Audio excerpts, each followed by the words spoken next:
Want to skip the small talk and get into the heart of it? So do we. Life isn't about perfection, it's about connection. And together, we're building healthy relationships, one conversation at a time. This is Say It Here. Hello, everybody, and welcome to Say It Here, where it's not about perfection. It's about connection. We are so delighted to welcome Geneen Roth to Say It Here. Geneen Roth is the New York Times best-selling author of Women, Food, and God. Geneen is the author of many books and has appeared on Oprah, Good Morning America, and Donahue, back in the day, one of my favorites. She teaches courses online and at universities, and she leads retreats. The next one is in July in Maui. How exciting is that? We are here today, though, celebrating her upcoming book. It's called Love Finally. It's due out on April 21st. And I just have to tell you that I loved this book. We both did. It was amazing. Amazing. Love Finally explores how we see the world through our wounds, not as it really is.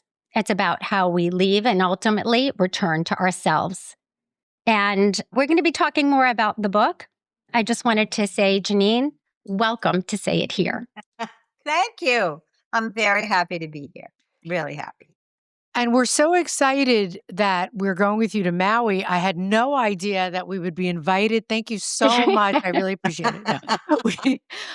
I'm Judy Franco. That is Corey Ajmi, for those of you who are uninitiated to the program. And I really am so excited because last night, as I was rereading the book, I was like, I want to call you. I have like 1,000 questions. So I hope you're ready for all of our questions. Well, we'll see. Okay, here we go. First, I want to ask you, and then Corey, you go because I am champing at the bit. Why do you think it is, because I think a lot of women will resonate with this. Why is it that so many of us secretly feel not enough? And then we'll get into the premise of the book a little bit. But just if you could give me that, how did it start? Why? Well, one of the premises of Love Finally is that we take what happened to us as kids. We hear what was said to us as kids. We sort of absorb what was going on in the environment. And really, in the environment, there's always the feeling that you need to do more, be more, acquire more, have more, just be more of so many things. And so the message comes in, I'm not enough. What happens as kids, if we want to boil it down to the micro level with our parents, let's just say with our mothers, because this book really is a memoir about my mother and me and about how that relationship really did turn around unbelievably and miraculously, but how I interpreted a lot of what she told me about myself, my body, not being enough, being too fat, not being thin enough, not being successful enough, and believed it. So we take what was said or we take what we think was said, and then we interpret it and we form a conclusion about ourselves. We create a conclusion, basically. I am not enough. And we live with that for the entire rest of our lives until we question it. I think it's amazing that so many of us do this because when you read the book, you realize it makes sense. If you can turn it around in your brain, you can fix it all. I feel like you really do kind of give us the answer here. And for those of you who have not read the book, you need to go out and get it now because it does answer so many questions for us. But do you think that when you talked a little bit about your cancer diagnosis in the book, and then Corey, I may let you speak at some point, but I'm sorry. But do you think that facing mortality is what it took for you to finally change the pattern? And do we have to go through, God forbid, something that dramatic to recognize it? No, I don't think. First of all, having a cancer diagnosis, believe it or not, if I'm going to go into my sordid history or herstory, was on the scale of disasters less than losing every single penny we had to Bernie Madoff in 2008 when we were just lost everything, and flat out broke. And that was terrifying. And of course, we didn't have any idea where we were going to live, how we were going to pay for anything. I was lucky I had a pantry full of sardines and chocolate, as I say. And a couple of friends offered to have us live with them. That was catastrophic. And what that helped me do, and this is a little different than your question, what that helped me do, but also what the cancer diagnosis helped me do, was become vigilant. In the book, I call it holy vigilance, about keeping my attention right here, right now, and not ricocheting into terror of the future. Because if there's a future, there's always fear. I mean, most of us live in fear of what's going to happen. And we tell ourselves scary stories about that. So, no, to answer your question, all we need to do is realize we're suffering every single day. We don't need a catastrophe. We're feeling discontent. We're feeling uneasy. We don't like ourselves. We're judging ourselves. Our thighs are too big. Our neck has too many jowls. Our face is the wrong size. Our eyes are too close together. We said the wrong thing. We did the wrong thing. We married the wrong person. We are in the wrong. I mean, there's an onslaught of judgments that really we're suffering under the weight of. And if you just take a barometer check at this very second and say to yourself, am I at ease right now? If you're not, that's enough of a catastrophe to start looking at what I'm talking about, looking in Love Finally, because then it's just the little things every day. So, Geneen, you had talked about, like, in some way, possibly you were holding on to the identity of being a victim or the daughter of a self-absorbed mother. And that if you weren't a victim or that daughter, who were you? So, how much of that makes it harder for us to change? Well, one thing that I want to say about my mother, I loved my mother, but I also loved hating my mother.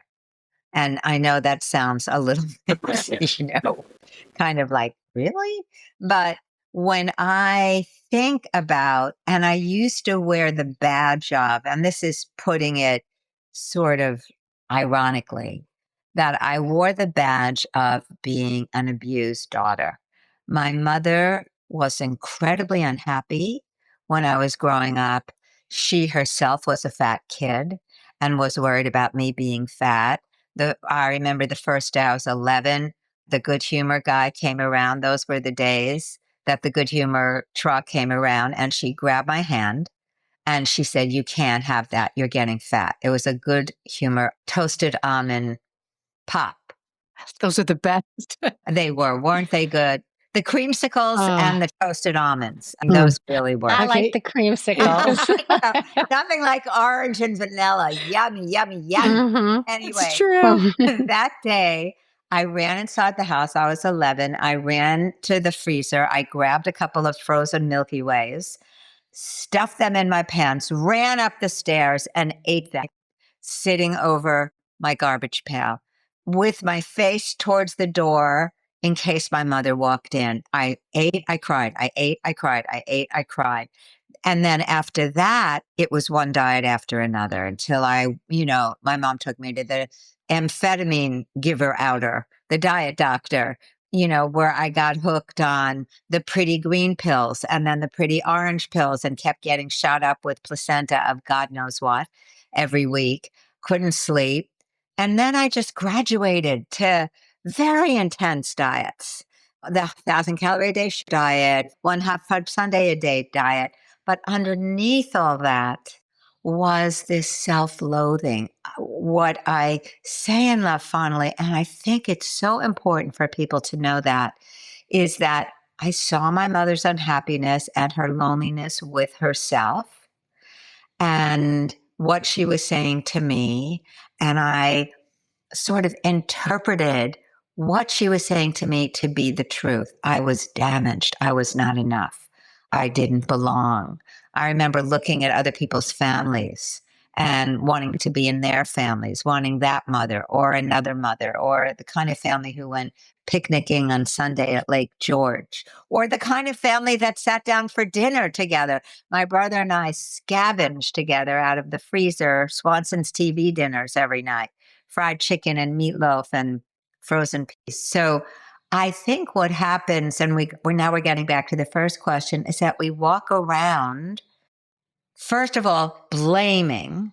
So that's the question you asked me, Corey, about my mother. Who would I be without blaming my mother? And the answer to that, when I started writing Love Finally, and before I met Coco, to go back to the little smidgen of your question, Judy, was I didn't know, because I felt like that's what I led with. I wrote quite a few books about that. When Food is Love was about the way my mother hit me and dragged me across the floor by my hair when I met my husband, the kind of abandonment issues that came up there. But I didn't want to die being mad at my mother. I just didn't want to. She was in her 90s and I was determined not to die being mad at her or have her die with a kind of resentment that would come up for me the second I would hear her voice. So I began unwinding the pattern. And as I changed, she changed. It seems like for a while, food was an adaptive strategy, a behavior that was helping you self-soothe or be comforted. I mean, maybe at times it was that for you. I think in the book you said something like it was also, instead of having despair over your mother or your parents, you could have despair over your eating or the shape of your body. Right. I would say that until you start questioning it, food becomes what other people never were. So food is a fabulous survival and adaptive mechanism until it's not, actually, because the other side of eating is that it causes a great deal of suffering when you start judging yourself for what you're doing and for the size of your body. In addition to that, you're not actually looking at or unwinding the hunger beneath the hunger, what you're actually eating about. So I think turning to food and starting to diet at age 11 until I was 28. And as I say, I gained and lost the equivalent of a baby grand piano in pounds during 17 years. That's amazing. I could gain and lose 80 pounds easily. All I had to do was never stop eating. I'd eat and eat and eat, and then I'd get so nauseated, I couldn't eat. And then the nausea passed and I'd start eating again. So in that way, I gained 80 pounds in 2 months after I'd been anorexic. I could not believe the numbers you wrote about in the book. It seems physically impossible to gain that much weight in such a short period of time. And then you described how you did it, which you just told us about. Just eat until you're nauseous. Right. It just sounds so painful. It does, which leads me to my next question, because this is really something I have to understand. You mentioned the GLP-1s, and I'm somebody who for a while dabbled in it. Once the food noise is gone, why isn't this whole issue gone? Well, think of it like we're Russian dolls. You know those Russian dolls that are nested inside the Russian dolls that are nested inside? Yes. And so you keep on, and then there's this little teeny thing. And when you take out all the other ones, so the GLP-1s, and I have quite a few friends on them, and they're thrilled about the size of their body. They're just thrilled. And I'm thrilled for them that they're thrilled. What it doesn't do is really deal with question. Well, let's just call it, in terms of this book, Love Finally, the mother wound. It doesn't touch that. Because what it's touching is the weight, but it's not touching what the conclusions are about yourself. I'm not enough. I'm damaged. I'm too much. I'm too intense. I'm selfish. It doesn't question those. It deals with the food stuff, and that's wonderful if that's been a source of suffering forever. And, I tell the story in the book of one of my retreat students, Sophie, whose mother would not eat when she was dying on her deathbed, would not eat her favorite ice cream, mint chocolate chip ice cream, because she didn't want to die with fat thighs. Or the mother of Nina Riggs, who wrote a beautiful memoir, who said to Nina as she was dying, "I'm so fucking fat." So because we are identified, we think we are what we weigh, and our worth depends on the size of our bodies. For a long time, before this whole GLP revolution, our self-worth and our body size were intricately connected. Now, when you lose weight, as people are finding out on the GLP ones, and some people are so happy, there's just no desire to look and see, let's see, well, what are the wounds? I think they feel like they've been mucking around in those weight wounds for 10 years, 20 years, and done. Let me just be happy Right, being at right. a smaller size. I don't want to look at the hunger beneath the hunger.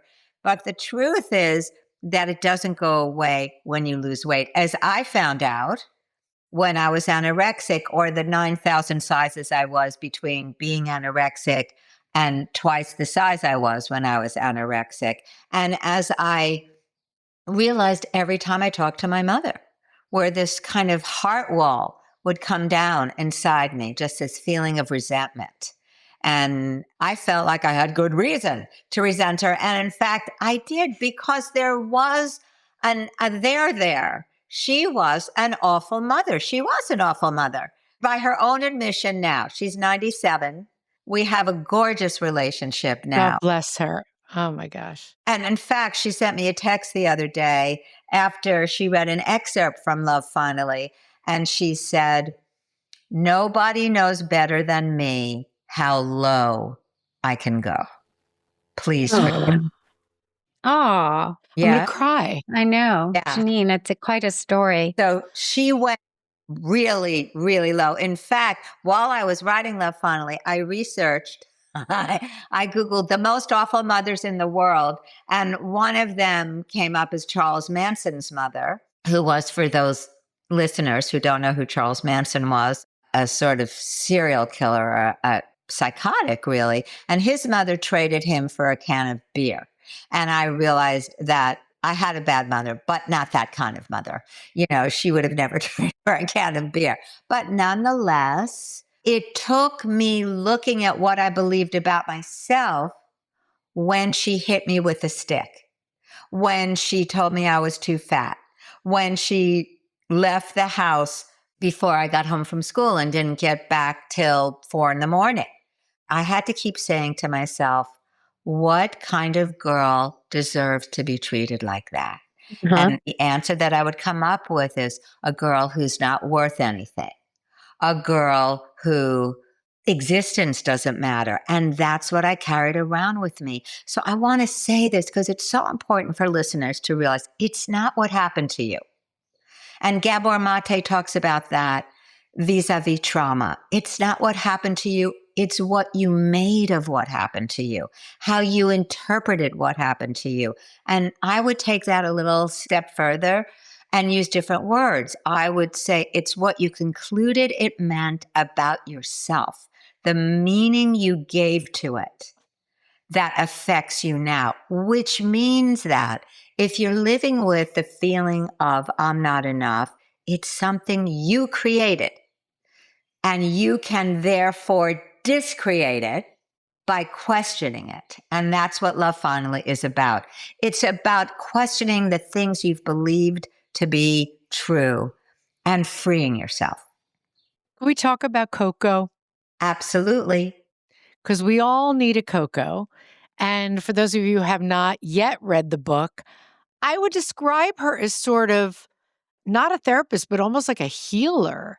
Is that how you sort of felt about her? I would say she was a wise mentor. Where I want her.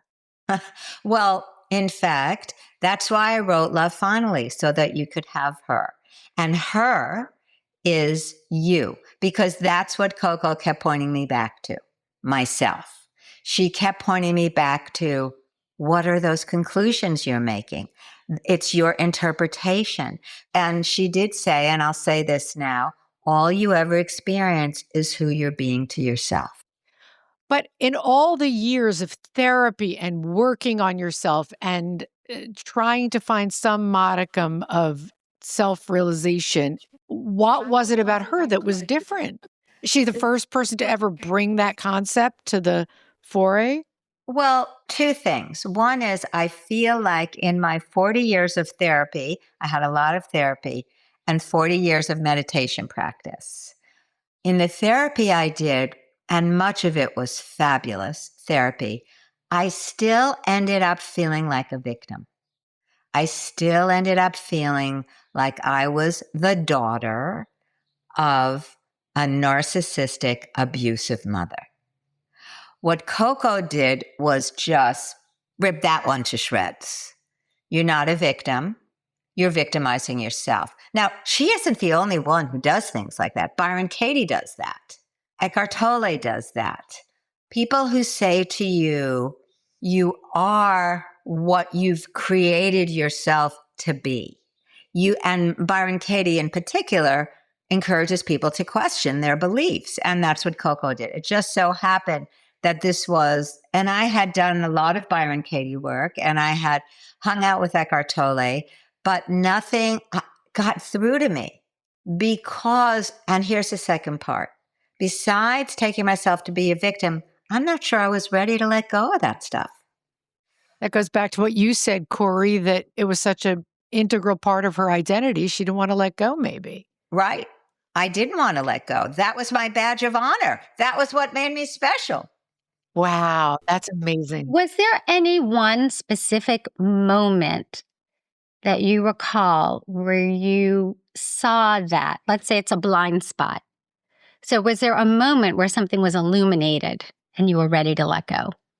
You know, Corey, at the beginning of this process and of writing Love Finally, I really wanted one of those ecstatic moments. Just, I wanted one of those.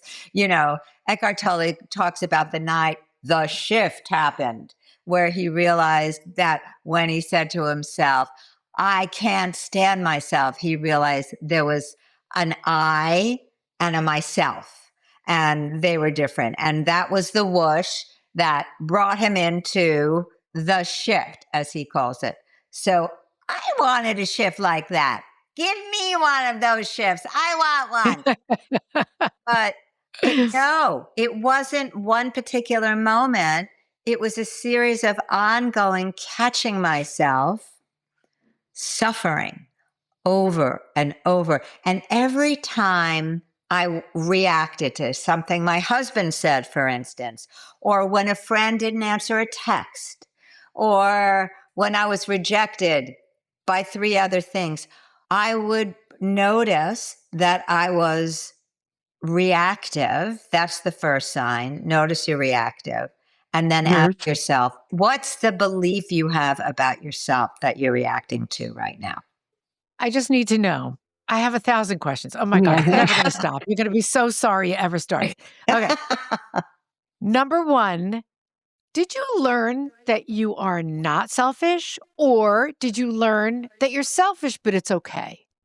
I learned that name was a name, a label my mother put on me, and that I wasn't either selfish or not selfish. I was just thinking about that the other day because that was the bugaboo of my childhood, you know, and I tell some stories in Love Finally. Like my mother had a habit of giving things to me and asking for them back.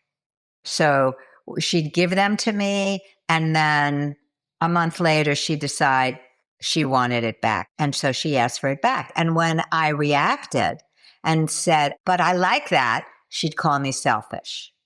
You're not thinking of me. And if I didn't have a history with her of that name, and I didn't believe, which I did believe, that there were multiple reasons why she didn't love me. So that was the overarching belief. My mother didn't really love me. And she didn't love me because I was fat. and she didn't love me because I was selfish. I do remember there was one coat. She had a big winter coat, and she had taken an old mink coat of hers, many years old, and she had lined this kind of poplin outside, lined the inside with her very old mink coat. I loved that coat. Part of why I loved that coat was because it smelled like her, Joy perfume. And I felt like when I was wearing that coat, I was wearing her love. And I know that sounds really corny, but that's sort of how I felt. Then she would ask for it back. Can I have it back, please? And if I would protest, which I did then, she called me selfish. So was I being selfish because she was asking for something back that she wanted? Was it true that I was only thinking of myself? So I had to, in the process of writing Love Finally and of working with these ground level conclusions like I'm bad, I'm selfish, had to really question that interpretation. And in Love Finally, I take people through that process.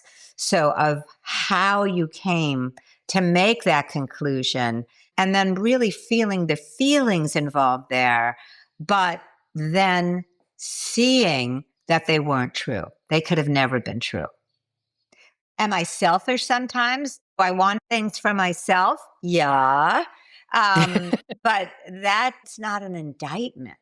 And, there Right. were a lot of therapists who would say to me, it was your mother that was being selfish. She gave you something. She asked for it back. Your mother who really neglected you and your brother. Your mother wasn't neglected. I remember one therapist said, it was like you were raised by wolves. Many therapists said you should cut off contact with your mother completely.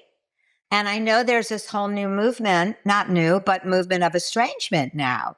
And Yep. a lot of people ask me how I feel about that. And I actually don't have an opinion about that because I feel like, well, I guess now I'm just about to say what my opinion is after just saying I didn't have it.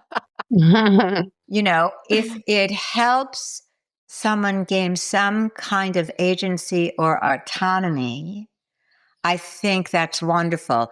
If it perpetuates the feeling of being a victim and that sense of, well, when I'm around my mother, then I feel X, Y, and Z. The truth is, you feel X, Y, and Z whether you're around your mother or not. So, That's true. is there value in really what I call it, taking your attention particles back? Because, as kids, you can't help but be externally referenced. You are. You need to be that in order to survive. You need your environment and your caretakers to survive. You have got to have your attention out there. You've got to. But the issue for so many of us is that our attention particles are still out there. We're still judging ourselves by what other people think and say. The mink, I just have to ask this. That wasn't the same mink that you had the intimate moment on back in the 70s, was it?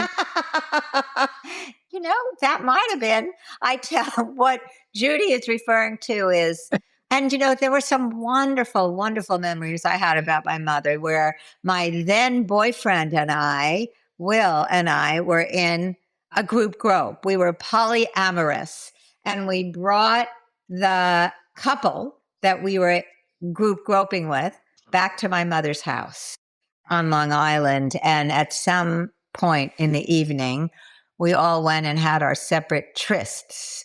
And mine was in the cedar closet, where I also detail in the book how my mother had an entire row of clothes, all of which had price tags on them, because she was, I call it in the eating realm, storing for the hunger to come. She kept telling me, catastrophe is coming. We're going to get cut off by your dad without a dime. Take whatever he gives you, whether you like it or not. And I have really, that imprint of catastrophe is coming extends to when my husband leaves for the farmer's market. It's like, catastrophe is coming. What if he never comes back? Catastrophe is coming. Catastrophe is coming. And here I am again. If I say that's my mother's fault, what It is true. And catastrophe in that sense did come. And my father did cut her off without a penny. I was not living in their house at that point. But it's this feeling that I had of living on the edge. And that's what I've had to question. So that circles back, Judy, to your question. Oh, no, maybe Corey. Was there one big moment? There wasn't one big moment, but there are multiple moments where, if you think of it this way, where something solid, like a belief, like I'm selfish, I'm bad, I'm unworthy, I don't have any value, starts becoming more and more and more and more transparent.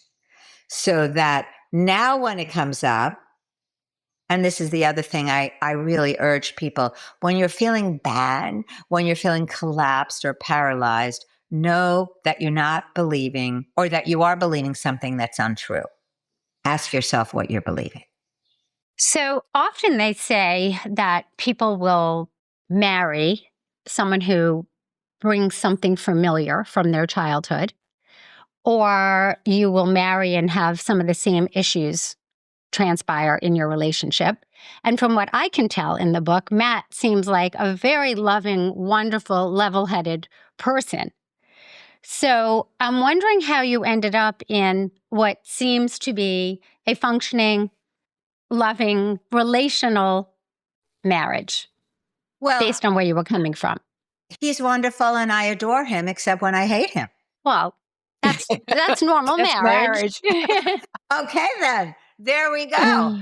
So, what is true? And we just went through this in the last couple of weeks, I might add. And we've been together since 1986. So, it's been a very long time now. One reason I chose him, I mean, he's kind, he's a mensch. He told me he was going to love me like nobody's ever loved me when I first met him.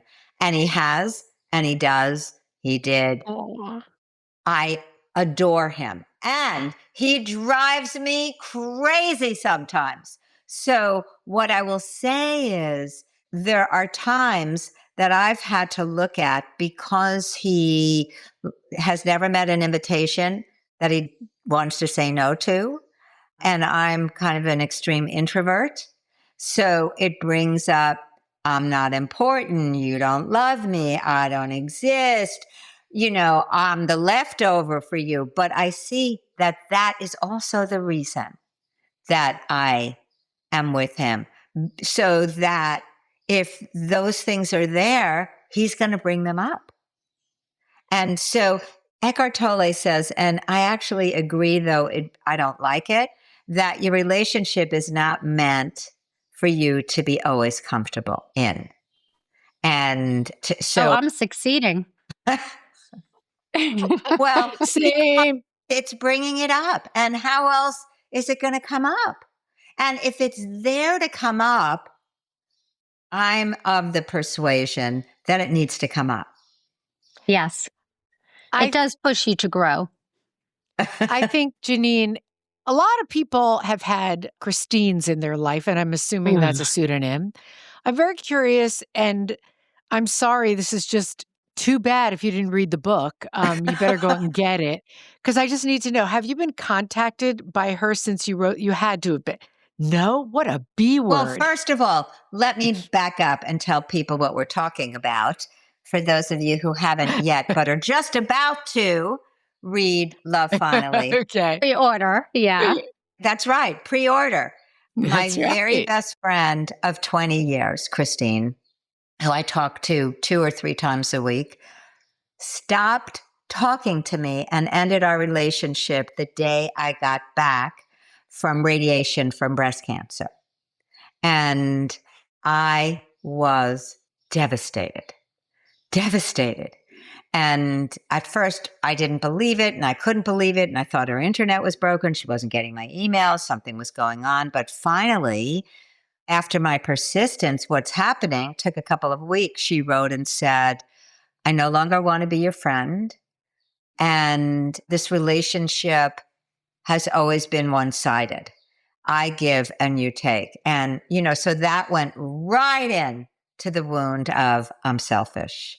And I Ugh. was so deeply ashamed of myself that as I wrote in Love Finally, I didn't even tell Matt, my husband, because even though by that time we had been together for over 30 years, I didn't want him to think, to realize, finally realize he made a terrible mistake and that I was the person that Christine was describing.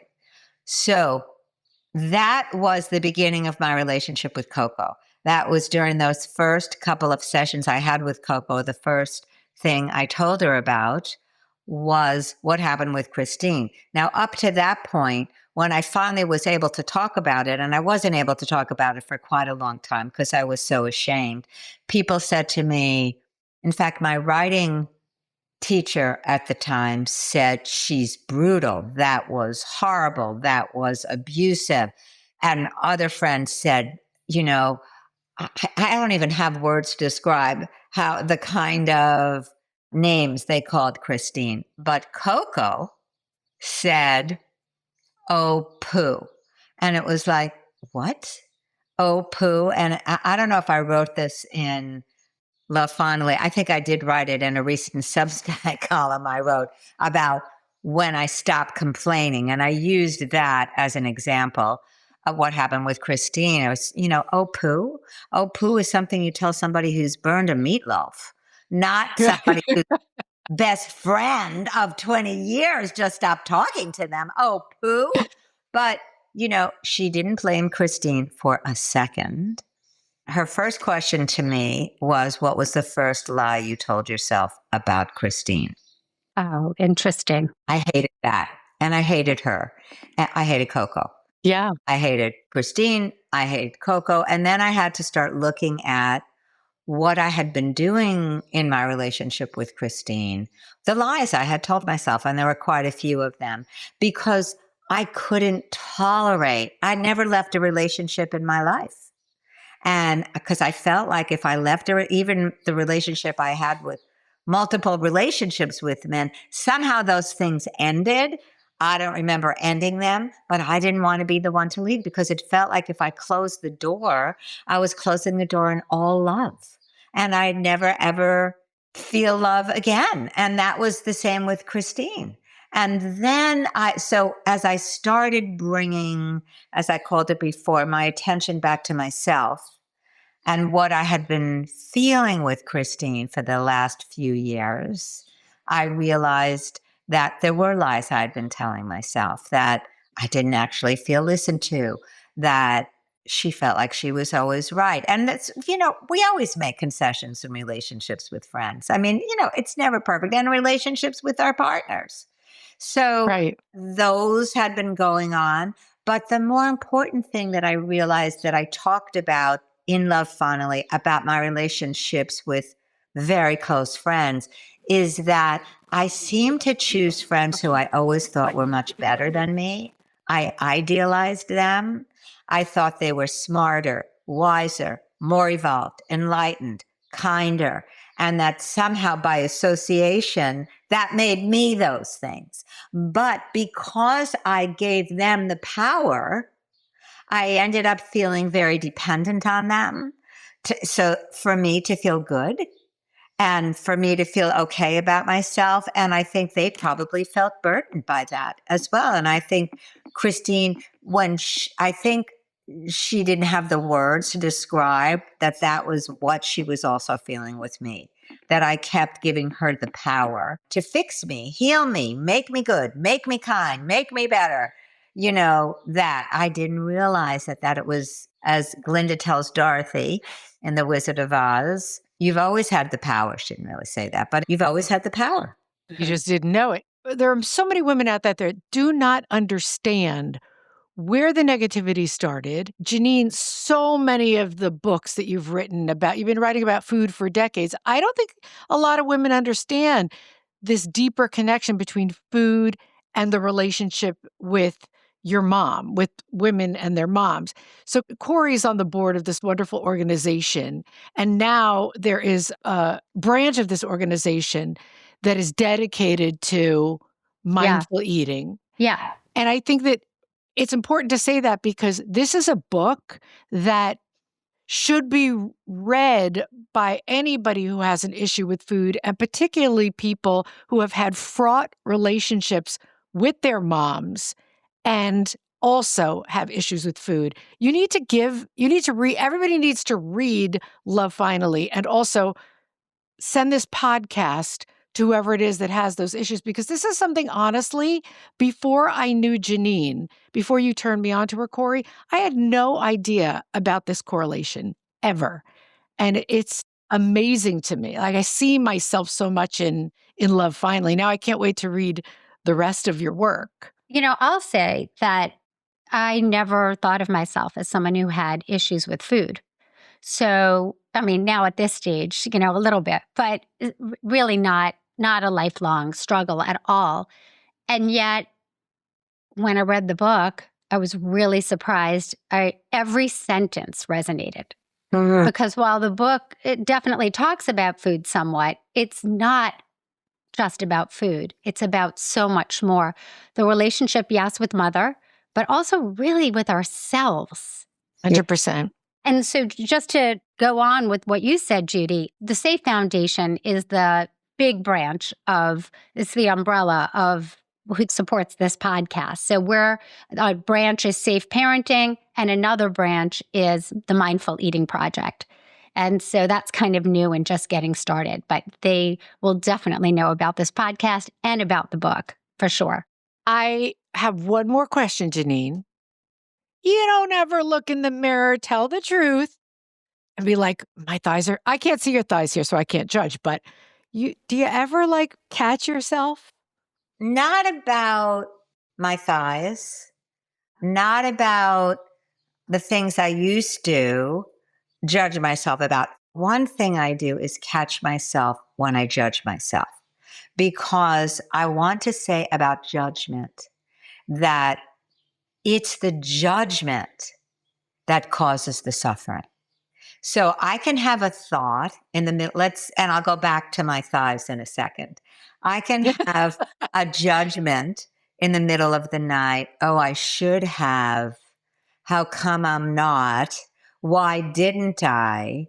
And if that judgment stinks, it does. But anyway, if it sticks and I start judging it or resisting it, I want it to go away. It shouldn't be there. I don't like that. Then that's the quickest way to keep it around. So, there used to be an old saying in the 70s and 80s, what you resist persists. So the second you judge something, it's yours. If you notice it, and I call it allow it, not even accept it, but allow it, because everything comes to pass. All thoughts come to pass. The neuroscientists found that we are thinking, I think it's 98% of the same thoughts every day. They're repetitive, no new thoughts. And those thoughts are on automatic. They just don't have anything to do with us. They come in and they come out. So my practice, particularly in the middle of the night when I can't sleep, is, oh, there it is, a thought. What happens if I don't resist it? If I don't judge the judgment, basically. That's what I'm talking about. Not judging the judgment. Thoughts think themselves, they're not personal. So my practice is to not believe my thoughts. And that is a practice, believe me, because we associate our thoughts with ourselves. In terms of my thighs and my body, this is another essay I just wrote. It's in Substack. I just started this Substack newsletter. And so I'm trying to write about things that are related to Love Finally. And I write about something that is what the dietitian called abdominal phrenic dysgeunia, which is having basically a belly that looks like a pregnant belly. And that's from the gut-brain axis. I'm getting to it. It's not about my thighs. It's about my belly. That when I breathe, instead of my diaphragm rising, it goes down and pushes out. And so I have what looks like a pregnant belly. Now, for quite a while, I was like, oh my God, will you look at the size of that belly? And I remember saying to my acupuncturist, this is a couple of years ago, so unattractive. I feel so unattractive. And it is hard to feel kind of sassy and perky when your belly looks like you're 3 months pregnant and you're not. And so it's now a practice for me not to judge it. Oh, there it is. Okay, there it is. And that, the dietitian said, might be from all my years of eating disorders. That gut brain axis just sort of, she didn't say this, just got tired out. And so and there are some breathing exercises I can do, and there's some, there's biofeedback, there's stuff to do about it. But mostly my main practice is allowing what's there to be there. Giving of the space, giving the freedom with awareness. Because here's the last thing I want to say. We all think that we need to add things onto ourselves to be fixed. What I want to say, it's not a process of addition, it's a process of subtraction.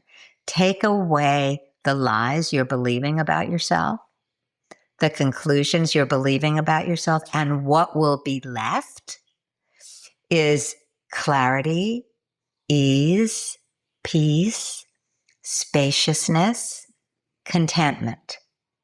That's who we are, awareness itself. There's one more thing I want to add, Corey. You didn't ask me this, but I'm going to say it. In Love Finally, there's a chapter called Eating My Words. And most of my work is about intuitive eating and mindful eating.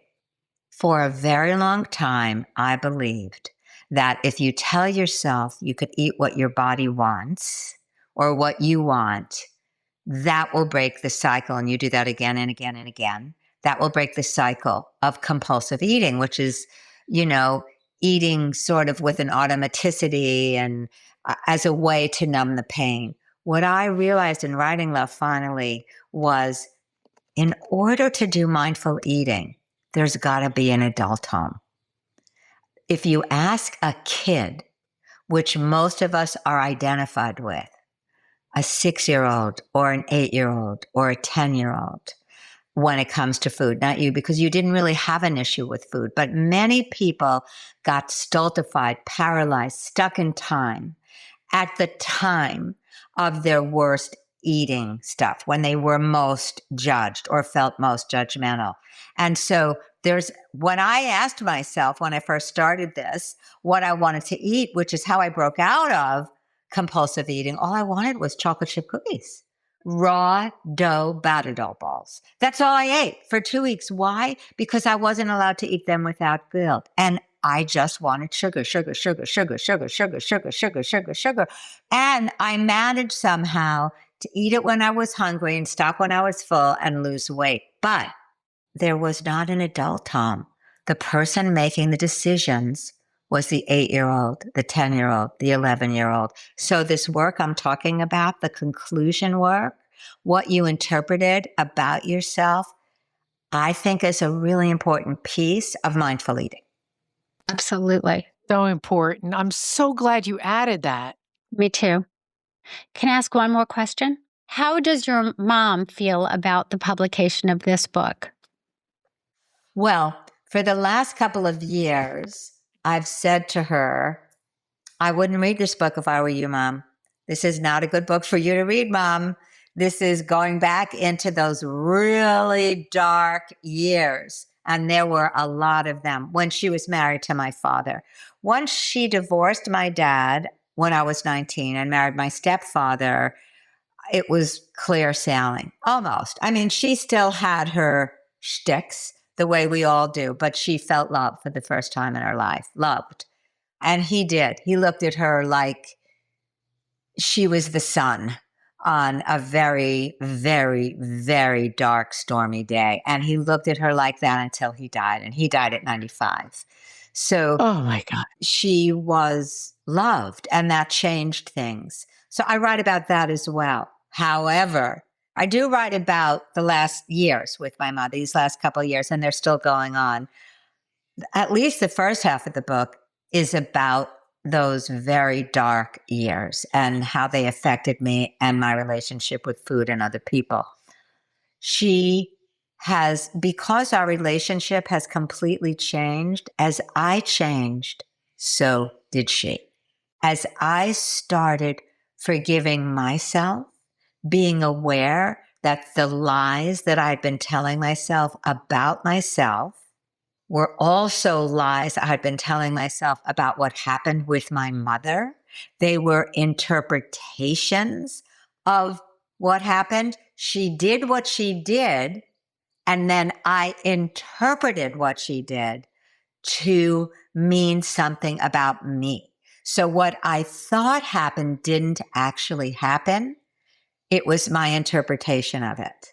And the more that I unwound the interpretations I had made about myself, I'm mean, I'm selfish, I'm bad, I'm damaged, I'm unworthy, I don't belong here, I'm unlovable, the more my relationship with her changed, because when I talked to her, I was no longer steely closed against her. I was no longer, if you were her and I talked to you, you would have felt a big push and reacted, of course, to that push, or what people call frequency.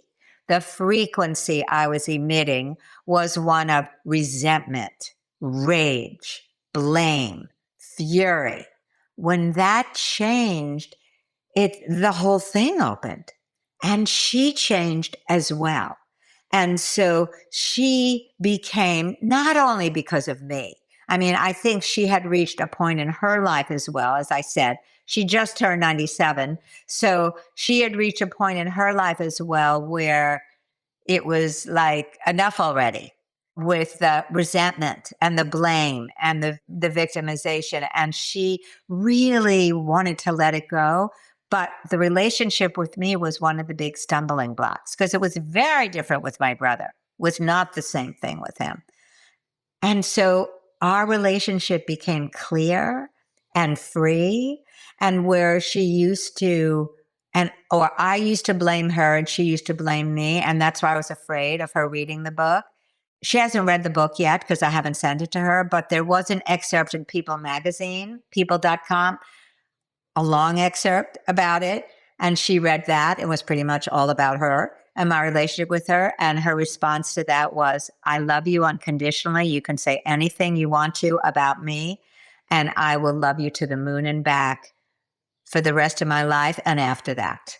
So, That is so beautiful. and I want to say that can happen inside anybody. This is not just about my mother and me. If there's a message that I want people to take away from Love Finally, it's that anything is possible. And what you have thought was impossible relationally is impossible. And that when you change, so does everything else. When, Wayne Dyer said, when you change the way you look at things, the things you look at change. And what I would add to that is, when you change the way you see yourself, everyone sees you differently, and then they end up seeing themselves differently as well.